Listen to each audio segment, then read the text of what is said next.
Shalom Bapak Ibu, Saudara-saudari dan adik-adik yang dikasihi Tuhan Yesus. Selamat berjumpa lagi di hari Minggu tanggal 23 Juni tahun 2024 di dalam ibadah dan perjamuan kudus keluarga Warlord Ministry. Jangan lupa sediakan roti dan anggur perjamuan kudus, bisa juga diganti dengan biskuit, teh, dan sirup. Mari kita siapkan hati kita berdoa untuk pembukaan. Kita berdoa.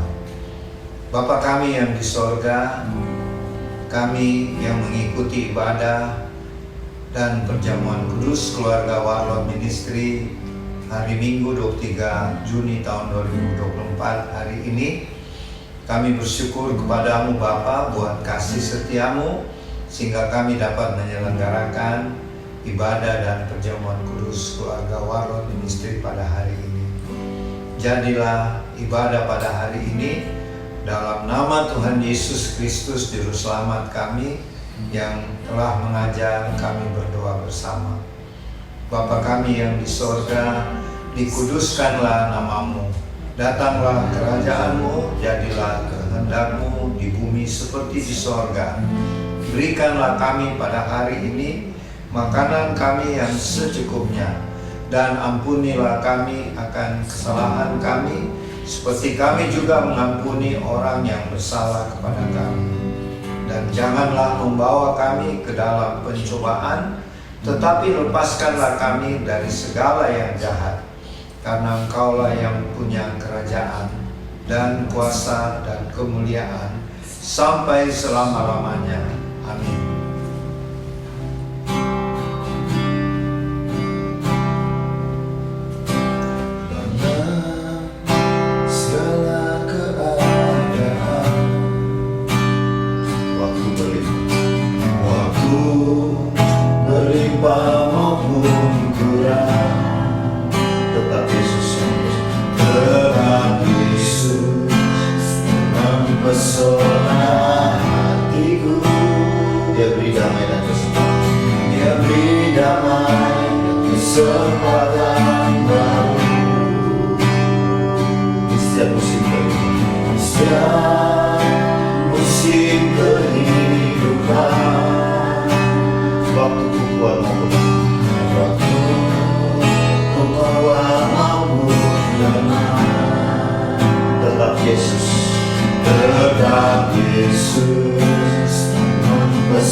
Cintakan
Oh Yesus, cinta Kau sekali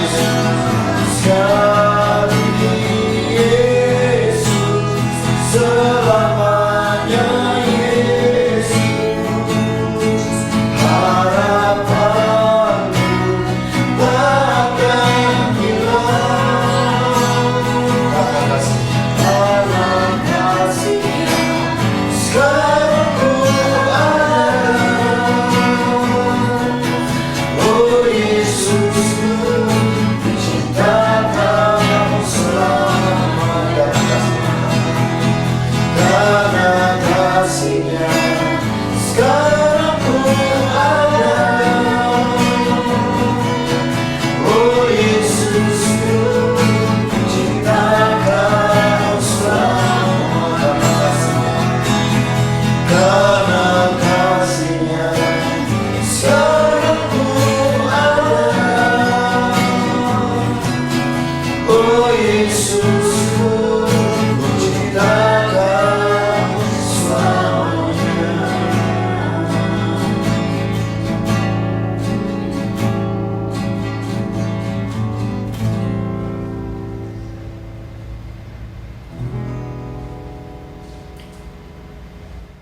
Bapak Ibu, saudara-saudari dan adik-adik yang dikasihi Tuhan, kini saatnya kita masuk dalam pemberitaan firman Tuhan. Untuk itu, sediakanlah pembacaan firman dari Kisah Para Rasul pasal 8. Kita baca nanti mulai dari ayat 26 sampai 40. Kisah Para Rasul pasal 8 dari ayat 26 sampai ayat 40. Mari kita mohon pimpinan Allah Roh Kudus. Kita berdoa. Bapa kami yang di sorga, kami bersyukur kepadamu Bapa untuk waktu dan kesempatan yang sangat-sangat berharga ini, di mana firman-Mu akan diberitakan. Untuk itu Tuhan, urapilah baik hamba-Mu yang menyampaikan dan kami yang mendengarkan, supaya firman-Mu ini tidak berlalu sia-sia, tetapi menjadi kekuatan, menjadi pedoman, terang bagi jalan hidup kami, bahkan menjadi berkat. Berfirman-Lah ya Tuhan, kami siap mendengarkan dan melakukan firman-Mu. Dalam nama Tuhan Yesus Kristus, amin.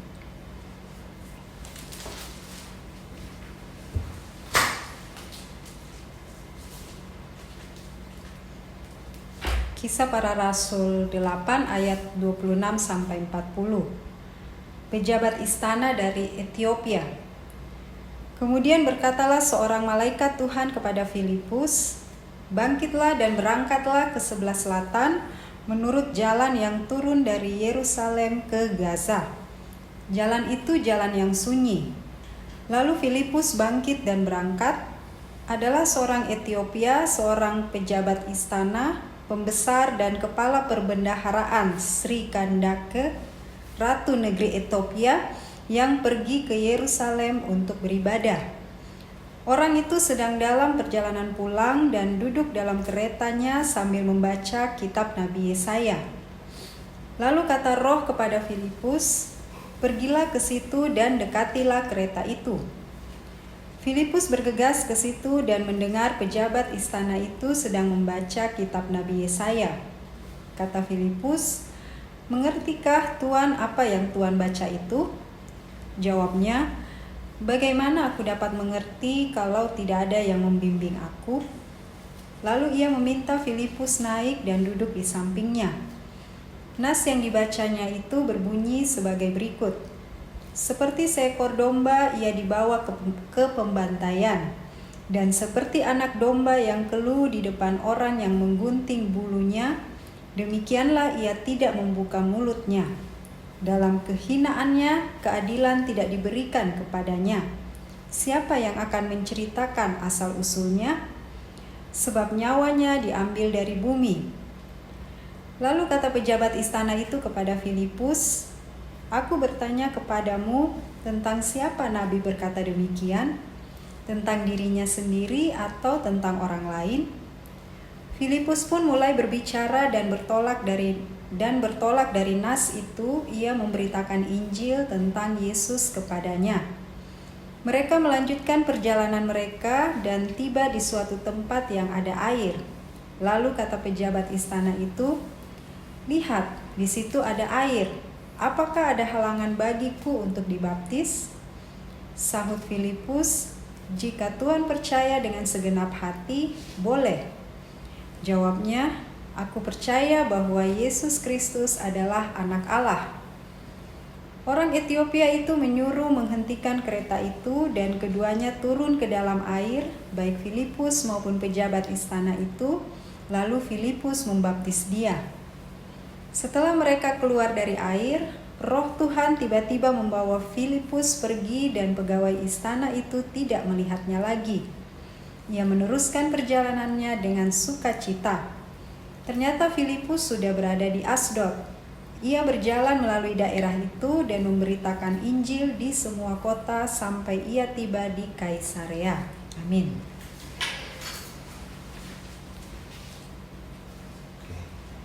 Bapak, Ibu, saudara-saudari, adik-adik yang dikasihi Tuhan, pembacaan firman Tuhan hari ini menceritakan tentang seorang diaken ya. Seorang diaken yang bernama Filipus, yang pada waktu itu karena begitu banyak pengikut-pengikut Tuhan Yesus sehingga terjadi perselisihan ya tentang pembagian makanan dan pemberitaan Injil, sehingga murid-murid Tuhan Yesus memutuskan untuk memilih 7 diaken untuk membantu pemberitaan Injil ke 12 murid Tuhan Yesus ini.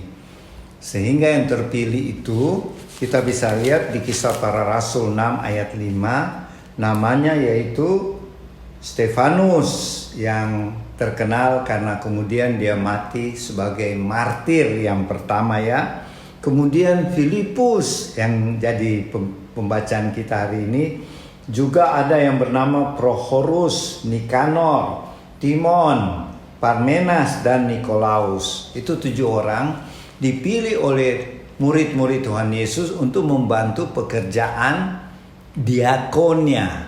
Makanya mereka ketujuh ini disebut diaken ya. Tapi diaken zaman dulu bukan cuma membagi-bagi makanan atau aksi sosial, tetapi mereka juga rajin penginjilan, memberitakan Injil. Dan kita lihat si Filipus ini ya, setelah dia terpilih, dia mengabarkan Injil ke Samaria.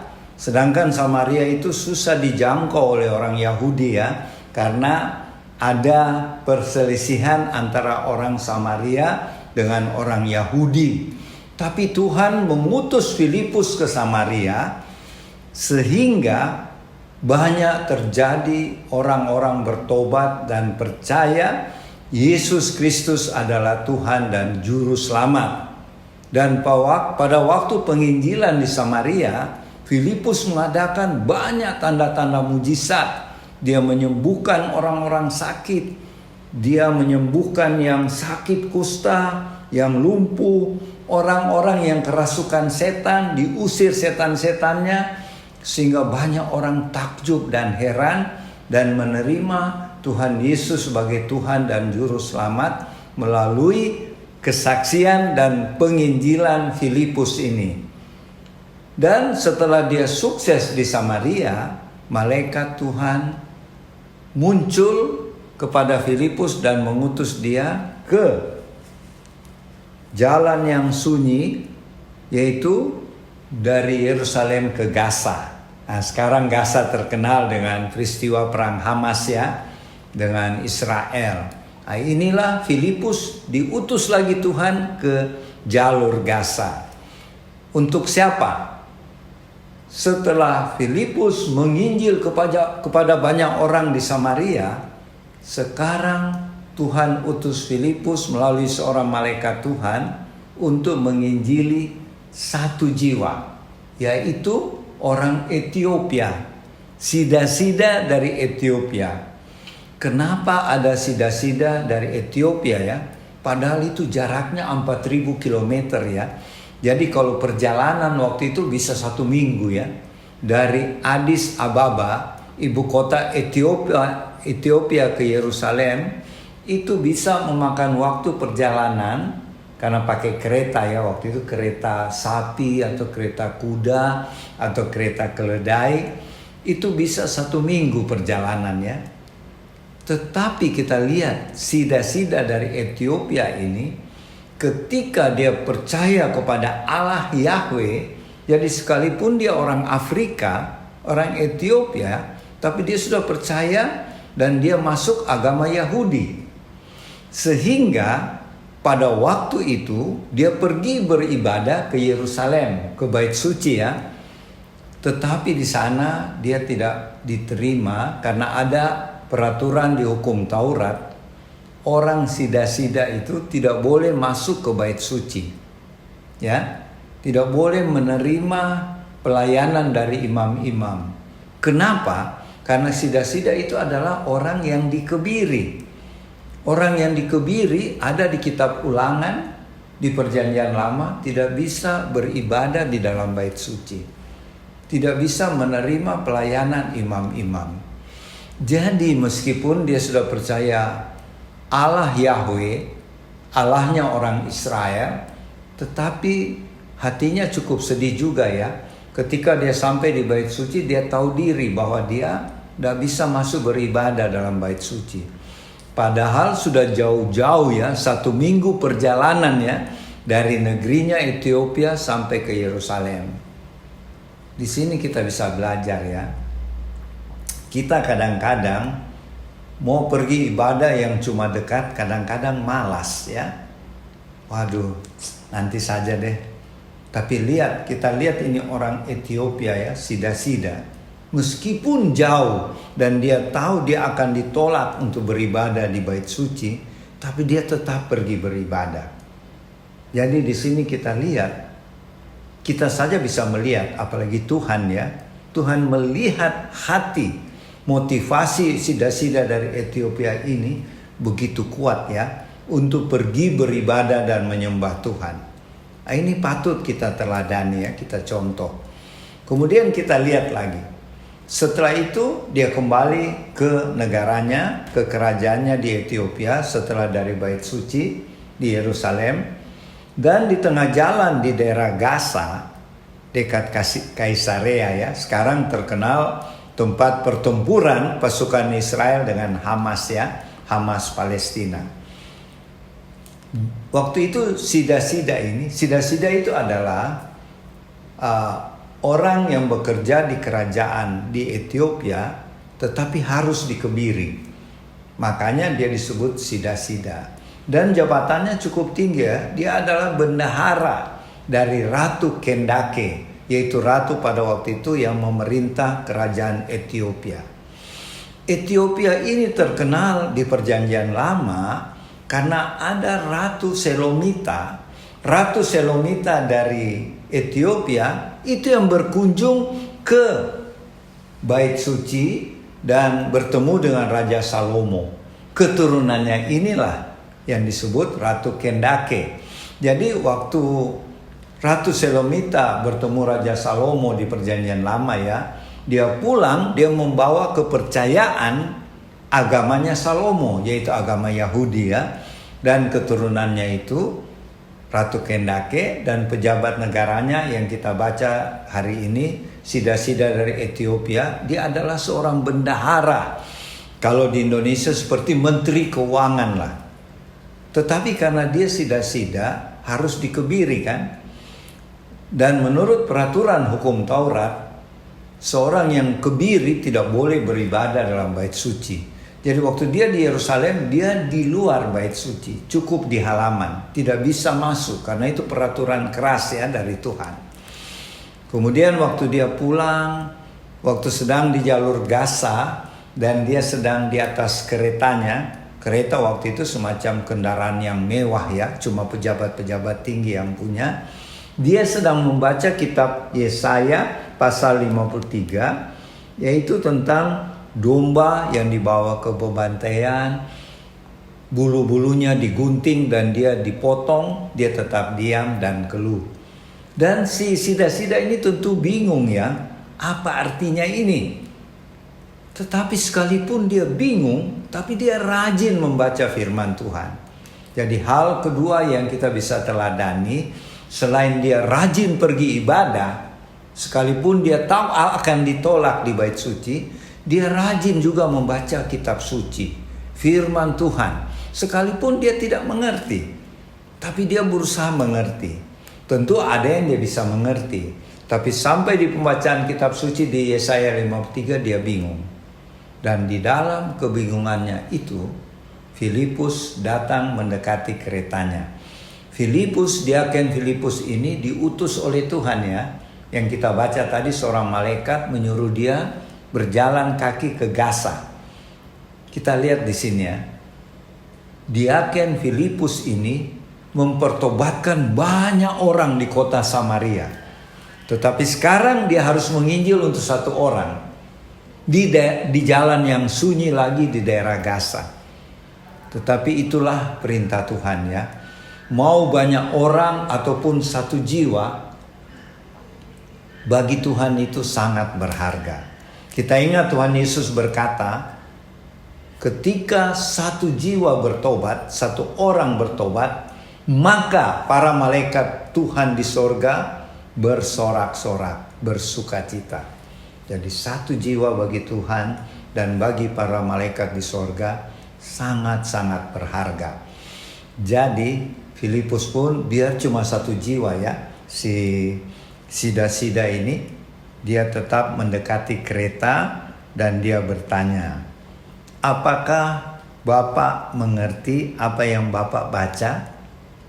Kenapa Filipus bisa tahu? Karena Roh Kudus yang menyampaikan kepada Filipus untuk mendekati kereta itu dan menjelaskan apa yang dibaca oleh sida-sida Ethiopia itu. Dan sida-sida Ethiopia itu berkata dia tidak mengerti. Apa yang dibaca tadi tentang domba, apakah si nabi yang menulis itu yang diibaratkan sebagai domba atau ada orang lain? Dia tanya kepada Filipus ya. Dan kemudian Filipus pakai kesempatan itu untuk menginjil, untuk memberitakan Tuhan Yesus sebagai juru selamat, sebagai Mesias.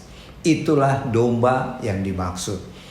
Sehingga sida-sida itu dari Ethiopia itu pun percaya kepada Tuhan Yesus lewat penginjilan Filipus ini. Dan ketika mereka berjalan sambil bercerita tentang kisah Mesias di kitab Yesaya pasal 53 ini, sampailah mereka ke suatu tempat yang ada airnya. Dan sida-sida itu berkata, bolehkah saya dibaptis? Nah ini tentu pertanyaan ya, kenapa dia meminta dibaptis ya? Kan kebanyakan kita, kalau kita sudah menginjil dan kita tahu orang itu sudah terima Tuhan, malah kita yang tawarkan diri. Mari ya kita baptis Anda. Kebalikan dalam pembacaan kita ini. Malah si orang sida-sida yang diinjili Filipus yang bertanya kepada Filipus, apakah saya bisa dibaptis? Kenapa? Karena dia menyadari dirinya bahwa menurut peraturan di kitab Perjanjian Lama, seorang kebiri tidak bisa masuk bait suci, apalagi dibaptis. Nah, ini tandanya si orang sida-sida Ethiopia ini tahu diri.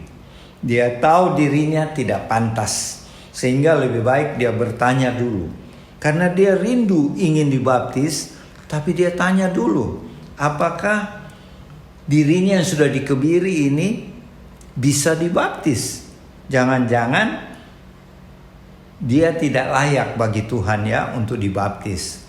Dan Bapak Ibu, saudara-saudari, adik-adik yang dikasihi Tuhan, kita tahu kemudian Filipus membaptis dia. Jadi dengan kata lain, meskipun ada perjanjian di hukum Taurat bahwa seorang kebiri tidak bisa beribadah di bait suci, apalagi dibaptis, tentu tidak masuk akal ya, tidak masuk logika.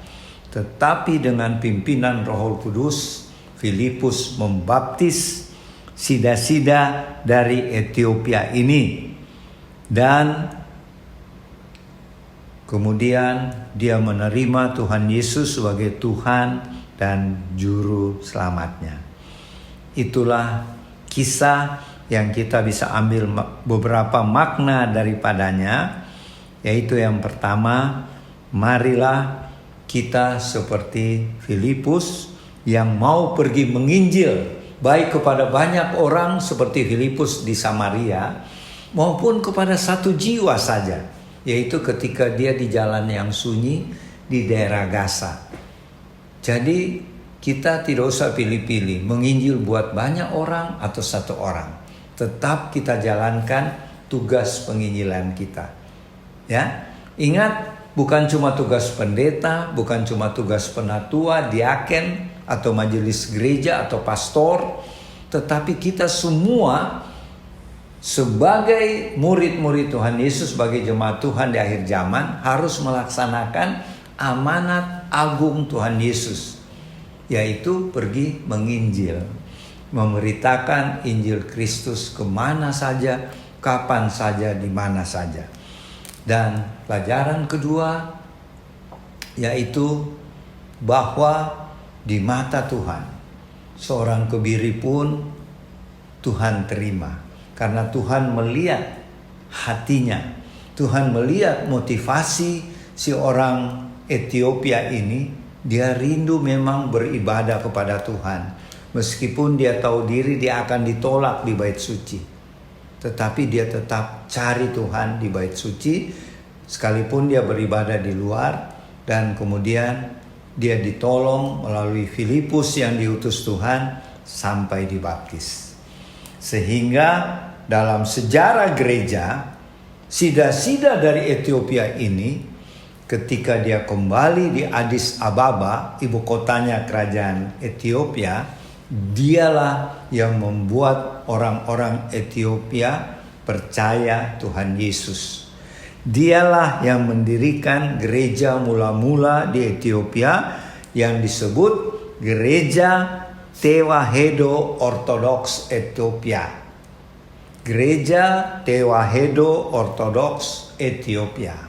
Pendirinya ini, si sida-sida dari Ethiopia ini, yang diinjili oleh Filipus. Jadi kita lihat ya, Tuhan memakai Filipus untuk menginjil satu orang. Tetapi dari satu orang ini banyak jiwa-jiwa dimenangkan di Ethiopia. Jadi marilah kita sebagai murid-murid Kristus di akhir zaman, duta-duta Kristus di akhir zaman, kita tetap sukacita, bersemangat memberitakan Injil Kristus. Supaya ketika Tuhan Yesus datang kedua kali, banyak jiwa-jiwa yang sudah dimenangkan dan percaya Yesus Kristus Tuhan dan Juru Selamat. Demikianlah pemberitaan firman Tuhan saat ini. Selanjutnya akan disempurnakan oleh Oma Palar. Kiranya Tuhan Yesus memberkati. Selamat siang Bapak Ibu, saudara-saudari, tim Warlot yang ada di rumah. Kita jumpa lagi pada hari ini. Saya menambahkan sedikit apa yang tadi Opa bawakan hanya untuk melengkapinya. Kita membaca dari Kisah 108 mengenai sida-sida dari tanah Ethiopia. Ya. Saya melihat pembacaan hari ini bagaimana Tuhan bekerja. Pertama-tama saat itu masih dikatakan pertama, bagaimana Roh Kudus baru turun. Roh Kudus bekerja setelah diturunkan bagi murid-muridnya.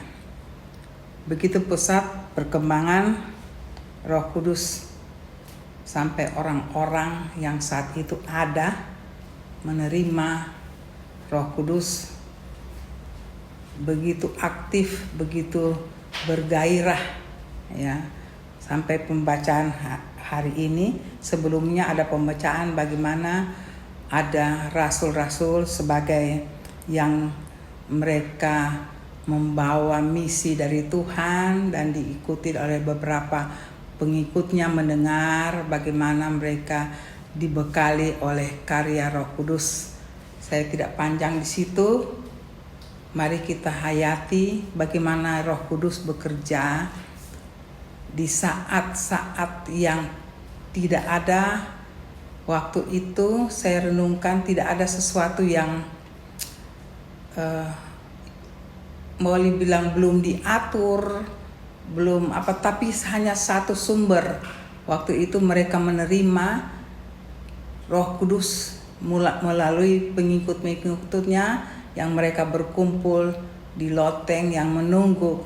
Yang Tuhan katakan, jangan dulu berjalan sebelum aku mengirim Roh Kudus. Saya singkatkan ya. Setelah itu kamu boleh berjalan. Itu saya bahasa yang biasa. Nah karya itu saya percaya dalam beberapa tahun itu begitu gencarnya Roh Kudus bekerja bagi orang-orang yang mendengar, anak-anak Tuhan, rasul-rasul yang membawa berita itu sampai kita pada sida-sida yaitu Filipus. Pembacaan sebelumnya saya berpikir Filipus itu yang biasa, orang biasa. Bagaimana Tuhan memakai dia ya sebagai kelengkapan dari karya Roh Kudus yang sudah ada di dirinya. Ada hal-hal yang mereka boleh dikata mendobrak sesuatu hal yang kebiasaan di bangsa Yahudi ya, agama Yahudi mengatur tata cara, tetapi ada hal yang saat itu Roh Kudus bekerja sepertinya dalam tanda kutip melawan daripada yang biasa. Ya, di pembacaan Kisah Rasul ini banyak hal yang kita ketemukan, pertentangan di lapangan. Ya, bagaimana karya Roh Kudus saya boleh katakan itu mendobrak ya sesuatu yang tidak pernah, dan begitu banyak pertentangan kalau kita baca ya. Dan bagaimana pertentangan itu dibawa oleh rasul-rasul pengikut Tuhan Yesus yang saat itu menerima karya Roh Kudus. Bapak-bapak dan ibu-ibu di rumah, kalau melihat ini saya percaya sekali bahwa pertentangan itu sangat besar, karena itu sampai masuk pada berpengaruh di negara di luar dari bangsa Yahudi.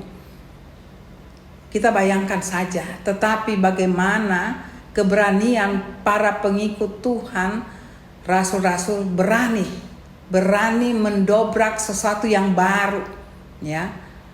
Itulah karya Roh Kudus. Kita mengambil saja pembacaan dari, kalau kita baca Kisah Rasul itu, bagaimana Roh Kudus bekerja.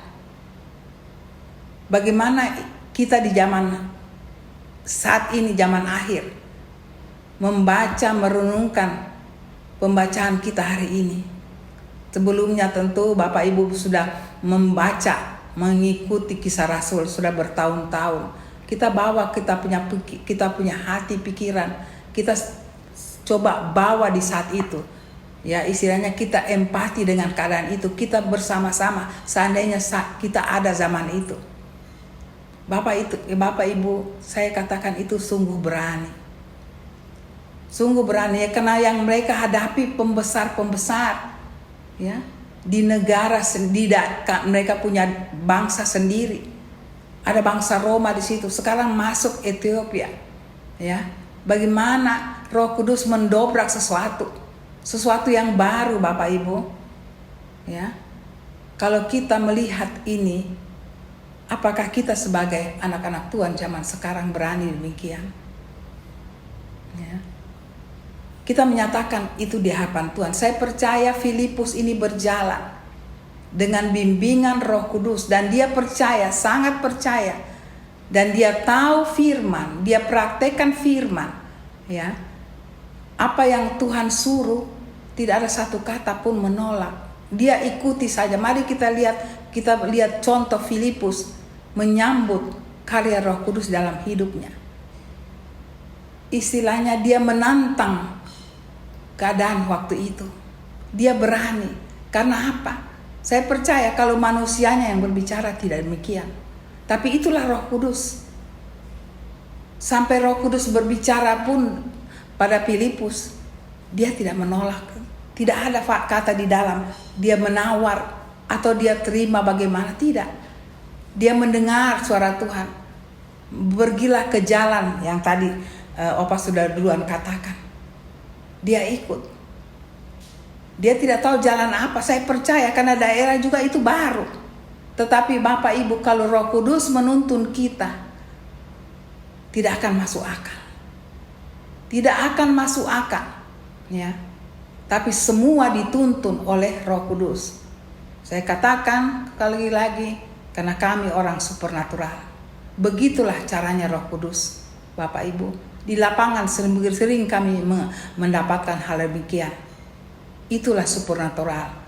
Roh Kudus adalah supernatural, rohnya Tuhan. Tuhan adalah supernatural. Kita harus menjadi contoh pemberitaan firman hari ini.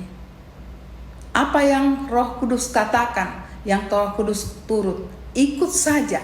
Tetapi apa yang kita harus siap? Kita harus siapkan hati pertama. Kedua, kita harus tahu firman. Karena inilah firman yang berdasar, Bapak Ibu. Kita tidak bisa berjalan misi Tuhan kalau kita tidak tahu firman. Karena firman itu adalah Tuhan sendiri. Kita belajar, kita harus akrab dengan firman. Berarti kita akrab dengan Tuhan. Di dalam firman itu banyak sekali yang kita bisa tahu. Saya percaya Filipus tahu akan hal ini. Tapi waktu itu belum ada perjanjian baru. Semua di perjanjian lama. Ada aturan segala. Saya tidak ulangi, pasti Bapak Ibu tahu di rumah. Tapi dia taat. Sampai Tuhan pun datang, dia tahu siapa itu Tuhan sebenarnya. Sampai di kayu salib. Kayu salib adalah contoh saat itu. Saat itu adalah generasi yang Tuhan lihat. Mereka melihat sendiri bagaimana Tuhan mereka. Saya percaya dengan mata manusia demikian. Kalau dengan mata kepala mereka bisa rasakan, mereka lebih radikal dengan kami. Saya mengakui itu. Itulah Tuhan.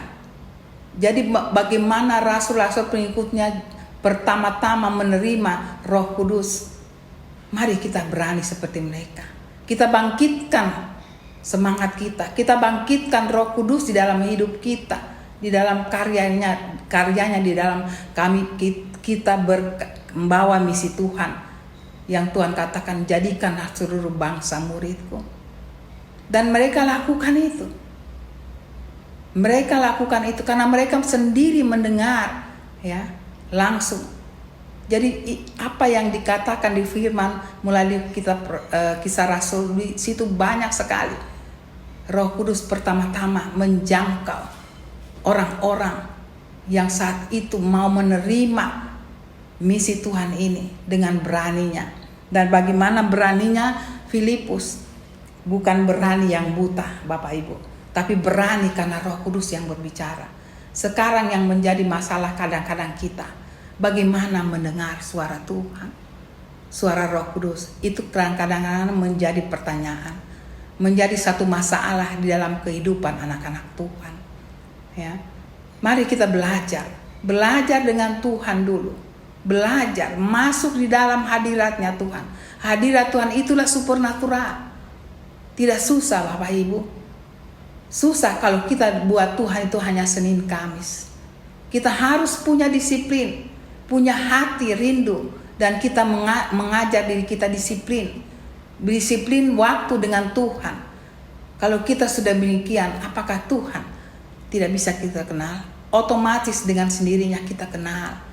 Kita masuk di hadiratnya, kita masuk supernaturalnya. Dan apa yang dia katakan, saya percaya tidak ada perbantahan di situ. Nah, inilah Filipus. Dia ikut saja. Jalan ke ini apa yang dia ketemu. Ya, saya percaya dia ketemukan. Dia tahu inilah orang yang Tuhan ingin. Saya harus menginjili, bahasa sekarang menginjili. Dan waktu dia dengar, dia dekati, di situ juga supernatural. Karena waktu sida-sida ini membaca, dia ketemu di atas kendaraannya, dia dengar firman, dia tahu itu firman, dia tahu itu di Yesaya, ya. Apa yang tahu? Karena dia tahu firman. Jadi kalau kita jalan membawa kabar keselamatan Injil yang Tuhan menjadi pekerjaan bagi kita, kita harus penuhi ini. Penuhi kita, bekal kita dulu. Dan dia tanya di situ. Dan itu ada pertanyaan, soal saling bertanya, bersoal jawab dengan sida-sida itu. Sida-sida pun dengan keterbatasannya, apa yang Opa katakan, dengan segala keterbatasannya, dia mau cari Tuhan. Nah, di sini ada kepekaan masing-masing. Karena apa? Kepekaan itu yang dari Tuhan, dari Roh Kudus. Hidup, kalau kita jalan dengan misi Tuhan, di bawah bimbingan Tuhan Roh Kudus, tidak ada sesuatu yang aneh. Kita ketemu dengan orang, kita merasa kepekaan, dan tidak juga merasa kepekaan itu. Karena apa yang mereka bicarakan adalah Tuhan, kebenaran. Kalau hal ini sudah dipertemukan, tidak akan sia-sia pekerjaan kita dalam Tuhan, Bapak Ibu. Tapi semua didapat dengan apa? Kalau kita baca firman, semua itu ajaib. Yang bikin ajaib, yang membuat ajaib adalah Roh Kudus. Saya percaya Filipus waktu itu tidak seperti yang kita baca, tenang aja. Tapi dia juga heran, seperti yang lalu kita baca, ya, bagaimana di dalam penjara, ya. Mereka akhirnya juga heran dan mengakui. Dan akhirnya saat itu negara itu, bangsa itu melihat karya Roh Kudus dengan tanpa sesuatu disuruh atau apa. Mereka lihat kenyataan itu, mereka bawa misi ini. Sudah sampai dalam sekian tahun saja, sudah sampai di bangsa lain. Karena pekerjaan Roh Kudus, karena kita mau terima Tuhan Yesus dengan karya Roh Kudusnya. Ya, kita adalah generasi spesial, generasi akhir zaman, generasi kemurahan Tuhan. Karena Tuhan sangat bermurah hati, Dia maukan dirinya, ya, untuk generasi kita menerima dirinya, hidup di dalam hidup kita bersama Dia. Apa yang menyulitkan Bapak Ibu, saudara-saudari di rumah? Tidak ada yang sulit. Yang sulit adalah dari kita. Tuhan selalu menunggu kita. Tanpa bertanya pun kita baca firman dan kita mau Tuhan sambut, ya. Maka terjadilah keajaiban. Keajaiban apa? Untuk kita manusia. Karena kita tidak bisa buat ini. Kita bisa buat ini tanpa kita minta. Kita masuk dulu dalam areanya Tuhan, mencintai Dia, mempelajari pribadinya, intim dengan Dia. Di situ kita akan dapat semua yang menurut kita ajaib. Tapi kalau Tuhan itu udah biasa, saya katakan, Tuhan memang Tuhan yang ajaib, Tuhan yang supernatural. Jadi kalau kita mengajak diri kita masuk di dalam Tuhan, saya ulang-ulang, ya, kita masuk di dalam areanya, kita akan terima semuanya. Kita katakan ajaib karena kita tidak bisa buat, dunia tidak bisa buat. Tapi kita terima anak-anak Tuhan sebagai anak Tuhan, kita terima semua itu dengan cuma-cuma. Pertanyaan, maukah Tuhan? Maukah kamu? Kamu menjalani pun aku memberikan keajaiban. Kamu menuju tempat juga, di situ ada mujizat. Yang kamu ketemu orang juga, aku yang punya rencana. Semua dalam koridornya Tuhan. Dan Tuhan memberikan satu jawaban. Kalau kamu mencari aku, semua apa yang kamu minta, aku berikan. Yang saya mengajak Bapak Ibu, yang kita perlu minta, jadikan hidup kita adalah hidup Tuhan. Apa yang kita rindukan, yang kita mimpikan secara dunia, punya ini, punya itu pasti diikuti. Itu pasti diikuti. Yang kita harus pupuk adalah hubungan kita dengan Tuhan. Ya. Tuhan itu tidak jauh, sudah ada di dalam kita. Saya ulang-ulang, jangan jadikan Tuhan itu hanya Senin Kamis. Roh Kudus ada di dalam kita. Kita setia, Dia lebih setia, Bapak Ibu. Kita baru mau setia, Dia sudah lihatkan lebih dahulu. Saya belajar sifat Tuhan. Kita baru mau Tuhan sambut, tetapi Dia melihat dulu apa yang Dia memperlihatkan, apa yang kita rindukan, yaitu secara daging. Kadang-kadang begitu, Bapak Ibu. Saya belajar firman Tuhan. Saya belajar bagaimana karakter Tuhan. Tuhan tidak pernah mengecewakan. Asal kita rindu. Waktu kita rindu, kalau secara manusia, kita rindu, kita belajar sampai kita dapat. Ya, baru kita belajar sampai baru kita dapat. Kalau Tuhan tidak. Saya tidak tahu, tapi pengalaman saya pribadi. Kita rindu. Saya rindu Tuhan. Tapi keterbatasan saya begini. Tapi kita mau. Apa yang kita dapat, Bapak Ibu, pengalaman saya, Tuhan lebih dulu memperlihatkan ini aku ada. Dan pengalaman saya, Tuhan memperlihatkan dirinya selalu kalau kita sambut lebih dulu, Dia memperlihatkan dirinya dengan apa? Dengan secara fisik, secara dunia. Wow. Jadi orang yang pengalaman saja, kalau orang yang rindu dengan Tuhan, mau cari dengan sungguh-sungguh, Tuhan menyiapkan, bukan secara rohani, memang rohani sudah Tuhan siapkan, tetapi biasanya Tuhan tahu mengerti manusia. Dia tunjukkan secara fisik. Dia mau katakan, anakku ini aku. Itulah pribadi Tuhan. Sangat indah kalau dengan Tuhan, Bapak Ibu. Sangat indah. Ya, sesuatu yang berat akan jadi ringan kalau dengan Tuhan. Ada tahapan-tahapan mengenal Tuhan. Setelah kita mengenal ada lagi, tapi saya tidak bicara di sini. Kita bicara sekarang melalui firman. Mari kita ajak diri kita setia dengan Tuhan. Maka Tuhan akan bawa kita pada apa? Supernaturalnya, pada dunianya. Karena dunia Tuhan itu supernatural. Dunia kita, manusia, dunia itu terbatas. Tapi Tuhan tidak terbatas. Saya katakan, Tuhan terbuka. Saya ulang lagi untuk malam ini, siang ini, bahwa Tuhan tidak pernah sembunyi. Semua Dia buka, asal kita mau cari. Tetapi ada dua yang kita tidak bisa, itu misteri, hukum dan waktu. Kita renungkan saja, Ibu, Bapak Ibu, mari kita renungkan apa yang saya ucapkan siang ini. Setelah ini mari kita renungkan bersama dengan Roh Kudus. Apakah Roh Kudus bisa tambah lagi, melengkapi, atau ada mungkin yang kurang? Roh Kudus akan berbicara juga. Ya, Bapak Ibu, hanya itu bagaimana karya anak-anak Tuhan yang hidup bersama Roh Kudus. Membawa jiwa seperti tadi. Sida-sida Ethiopia yang kurang, tetapi diberikan pengharapan. Ya, saya tidak ulangi itu karena Opa sudah berbicara. Saya cuma katakan saja, siapkan hati kita, membawa misi Tuhan. Jadikan seluruh bangsa muridku supaya mengenal aku. Aku mau mereka selamat, karena tidak lama lagi Tuhan akan datang menjemput kita. Kita siapkan hati kita, keluarga kita, komunitas kita. Tuhan memberkati. Sampai di sini saja. Sampai kita ketemu di minggu depan.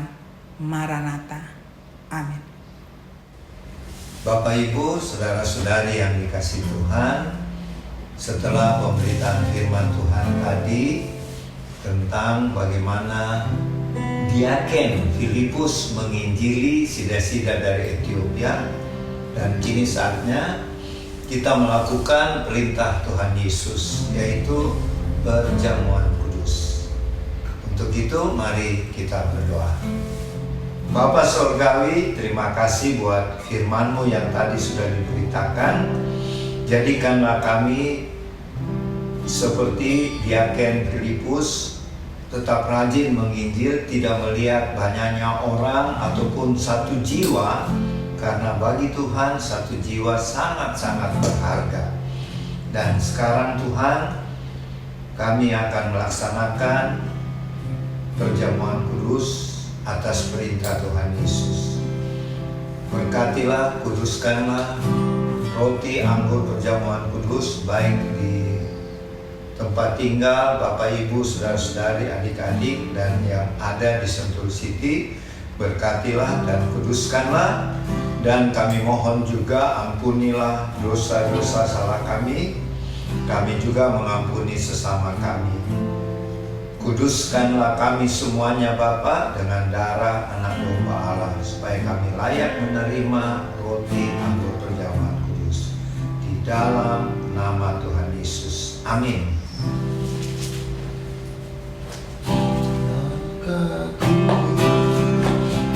Diatur oleh Tuhan dan kanan kasih-Nya memimpinku di tengah rantai dunia menakutkan.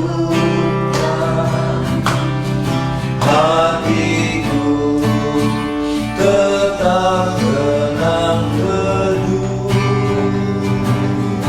tiap langkahku ku tahu Tuhan yang pimpin ke tempat tinggiku diantaranya, hingga sekali nanti aku tiba di rumah Bapa surga yang baik.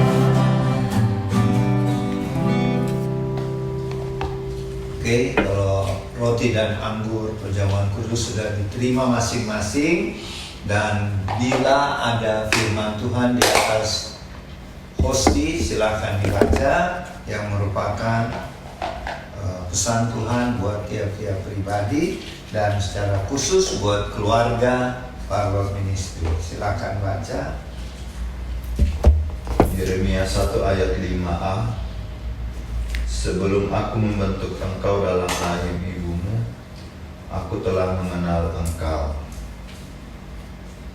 Bilangan 6 ayat 24. Tuhan memberkati engkau dan melindungi engkau.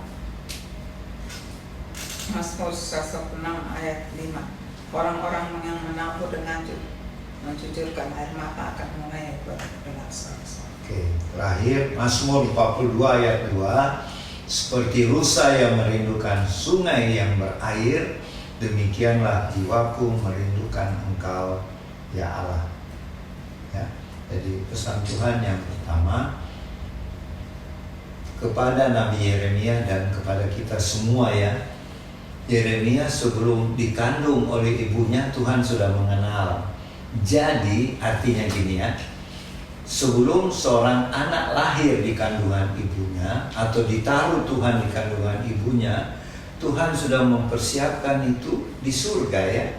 Jadi tidak ada yang kebetulan. Jadi kita semua ini Tuhan sudah kenal sejak masih belum jadi masuk di kandungan orang tua kita. Apalagi sekarang, ya, Tuhan lebih mengenal kita. Jadi marilah kita jaga hidup kita benar-benar kudus dan mengasihi Tuhan Yesus dengan sungguh-sungguh, ya, itu. Terus gini tadi,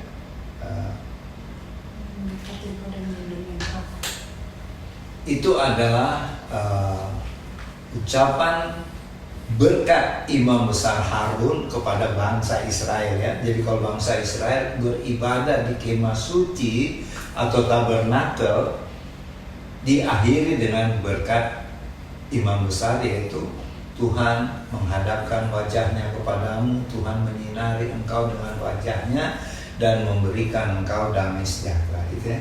Memberkati engkau dan melindungi engkau. Itu adalah berkat Imam Besar buat bangsa Israel ketika selesai ibadah di tabernakel atau kemah suci, dan juga buat kita Israel rohani di akhir zaman, ya.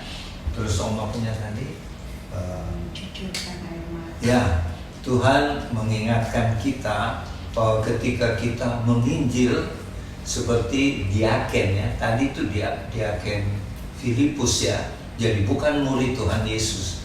Filipus ini adalah yang dipilih oleh jemaat untuk membantu pelayanan orang-orang miskin. Itu yang disebut diaken, ya.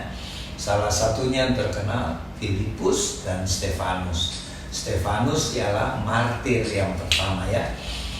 Dan itulah kalau kita melayani Tuhan, melayani sesama, tidak ada yang sia-sia, ya. Apa yang kita tabur dengan bercucuran air mata, kita akan membawa pulang berkas-berkas, yaitu jiwa-jiwa ke sorga, ya, ke Tuhan Yesus. Dan kita pasti mendapat upah yang besar, ya, baik di bumi terlebih di sorga, ya. Dan terakhir tadi, kita harus memiliki jiwa seperti seekor rusa yang merindukan sungai, ya. Jadi Tuhan seperti Mazmur Daud ini mengatakan kita harus selalu haus dan rindu akan Tuhan Yesus dan firman Tuhan, ya. Oke, jadi itulah pesan-pesan Tuhan buat kita semua. Dan marilah kita angkat hosti atau roti perjamuan kudus. Firman Tuhan berkata, lalu Tuhan Yesus mengambil roti, mengucap syukur, memecah-mecahkannya, dan memberikannya kepada murid-muridnya. Kata Tuhan, inilah tubuhku yang diserahkan bagi kamu, perbuatlah ini menjadi peringatan akan aku. Kita ucapkan sama-sama, inilah tubuh Tuhan Yesus yang berkorban di kayu salib di Bukit Golgota. Kami terima dengan iman dalam nama Tuhan Yesus. Silakan makan.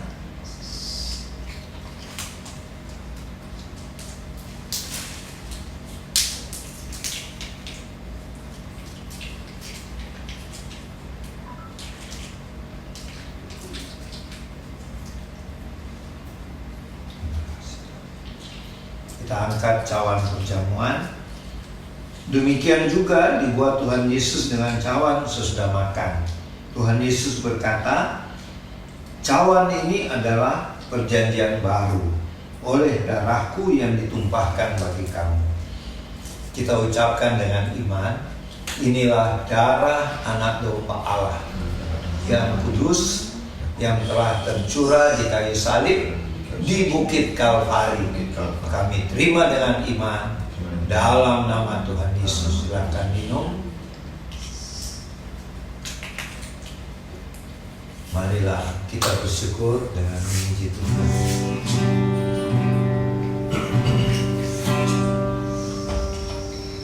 Ku berbahagia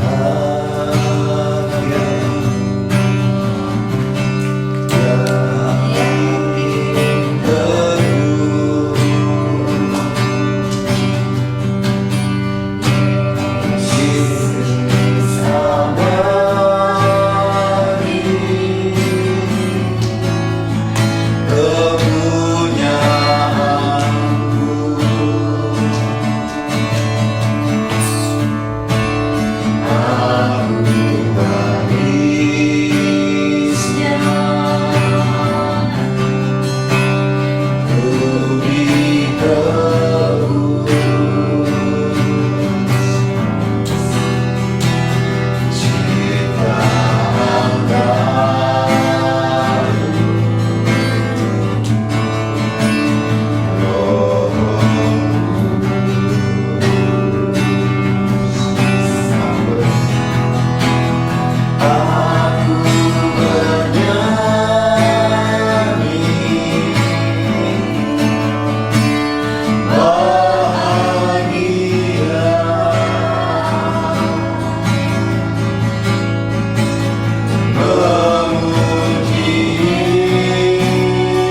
Bapa Surgawi, di tengah-tengah permasalahan-permasalahan dan suka duka kehidupan yang kami hadapi, kami tetap memuji-Mu Tuhan, dan kami katakan kami berbahagia karena kami memiliki Juru Selamat Tuhan dan Penolong kami, Tuhan Yesus Kristus.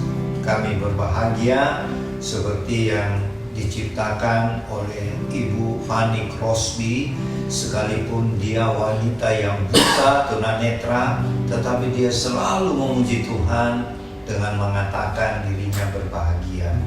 Kami juga dengan demikian Tuhan tetap memuji Engkau Tuhan, sebab Engkaulah Tuhan dan Juru Selamat kami, jaminan kami untuk hidup yang kekal di sorga yang baka. Terima kasih Tuhan.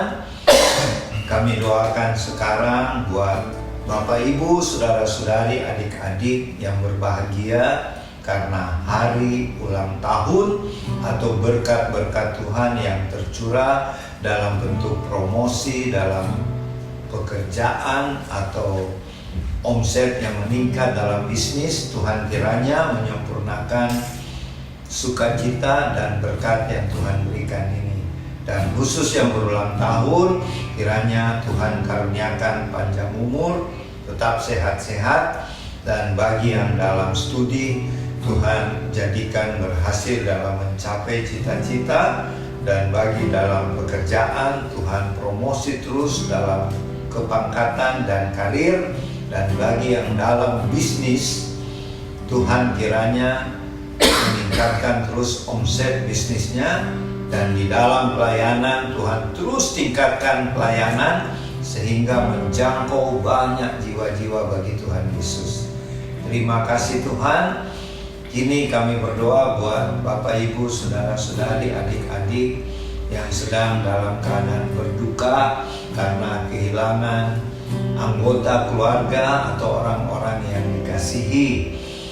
Kami doakan keluarga besar Rio Tumbelaka yang pada beberapa hari yang lalu saudara kekasih kami Hani Tumbelaka Tuhan telah panggil di sorga yang baka. Terima kasih Tuhan buat Tuhan sudah bersama-sama saudara kami ini, Hani Beo Tumbelaka, selama masa kehidupannya di dunia, dan dia sudah menyelesaikan pertandingannya di dunia. Bapak, bagi Bapak, Ibu, saudara-saudari, adik-adik yang sedang dirawat, baik di rumah sakit maupun dirawat di rumah masing-masing, kami dengan iman melepaskan kesembuhan. Bilur-bilur Tuhan Yesus kiranya menyembuhkan Bapak, Ibu, saudara-saudari, adik-adik yang sedang sakit apapun, dalam nama Tuhan Yesus mengalami kesembuhan. Terima kasih Tuhan, terima kasih. Kami berdoa bagi saudara-saudara, Bapak, Ibu, adik-adik yang sedang dalam permasalahan, baik itu masalah keuangan, masalah keluarga, masalah apapun, termasuk masalah dalam pelayanan. Kiranya Roh Kudus memberikan jalan keluar yang terbaik. Terima kasih Bapak. Kami berdoa sekarang buat pemerintah bangsa kami. Berkatilah Bapak Presiden Joko Widodo sekeluarga, Bapak Wakil Presiden Kiai Haji Ma'ruf Amin sekeluarga, dan semua pejabat tinggi negara, baik sipil, TNI, dan Polri.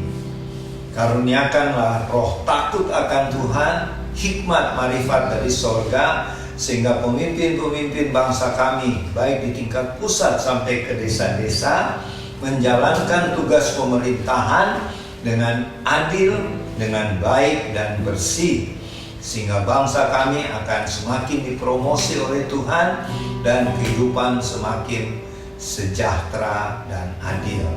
Terima kasih Tuhan.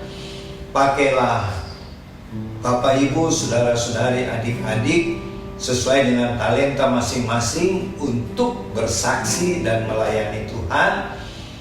Demikian juga dengan semua teman-teman warlot bersama keluarga untuk melaksanakan kesaksian dan pelayanan tugas amanat agung dari Tuhan Yesus. yaitu memberitakan Injil Kristus kepada siapa saja, kapan saja, dan di mana saja. Terima kasih Tuhan, terima kasih. Kami percaya sebelum kedatangan Tuhan Yesus yang kedua kali, banyak jiwa-jiwa yang akan dimenangkan. Terima kasih Tuhan. Sekarang kami mau menerima berkat-berkat daripadamu. Kiranya berkat dari Allah Bapa yang berlimpah-limpah, kasih karunia dari Tuhan Yesus Kristus, dan persekutuan dengan Allah Roh Kudus menyertai Bapak Ibu, saudara-saudari, dan adik-adik bersama keluarga masing-masing, dan menyertai kami yang ada di Sentul City mulai hari ini sampai selama-lamanya, di dalam nama Tuhan Yesus. Amin. Ibadah sudah selesai, sampai berjumpa lagi minggu depan, hari Minggu 30 Juni tahun 2024. Shalom, Tuhan Yesus memberkati.